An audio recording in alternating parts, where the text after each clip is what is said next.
Hi, I'm Mark Green with the Oklahoman in Washington. The Ground Zero Mosque controversy has become a national issue, propelled there by President Obama's comments on religious freedom during a Ramadan celebration at the White House last week. The remarks were widely interpreted as supporting a planned Islamic center, including a mosque, a couple of blocks from where the Twin Towers stood.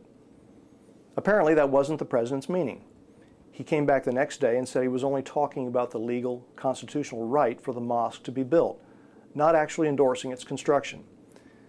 It was a little awkward, similar to previous clumsy statements from this president, which, added up, have lots of people, including a number of Democrats, scratching their heads about Obama's political IQ.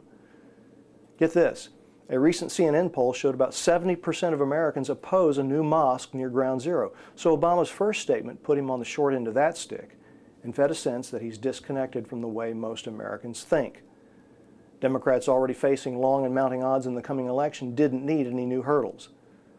Now, the mosque remarks follow other Obama fumbles. He was too quick to criticize the Cambridge, Massachusetts police earlier this year in the arrest of Harvard professor Henry Louis Gates. Remember the beer summit? Meanwhile, many Democrats thought his administration's decision to sue the state of Arizona over its immigration law, a law generally supported across the country, was badly timed. Another election year headache. Going further back, Obama's sweeping promise to close the terrorist detention facility at Guantanamo now looks half-baked. Gitmo is still open. There are other examples.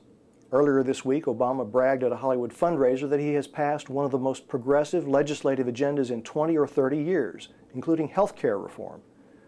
That's true enough, but the problem is polls show Obamacare isn't popular with most Americans. All of this is why some wonder if Obama and his political team are tone deaf to the impact of what he says. Look, on the mosque, the president had to say what he said about religious freedom. It's in the Constitution. And as former Bush speechwriter Michael Gerson wrote recently, to deny the right of peaceful, moderate Muslims to build a mosque on private property not only is unconstitutional, it risks equating all of Islam with terrorists, making the war against terrorism impossible. But a president isn't a philosopher or an academic in chief. He's a political being who has to take everything into account. Obama's frequent lack of political antenna is surprising.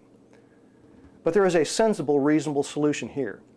Obama could use the power of his office and have the mosque planners meet with him and some family members of 9/11 victims at the White House.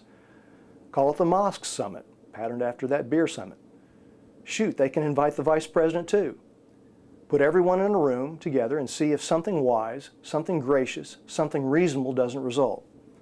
Obama would be doing his job, working toward reconciliation and healing, and in the process, he just might lift himself out of the latest political pothole he stepped in.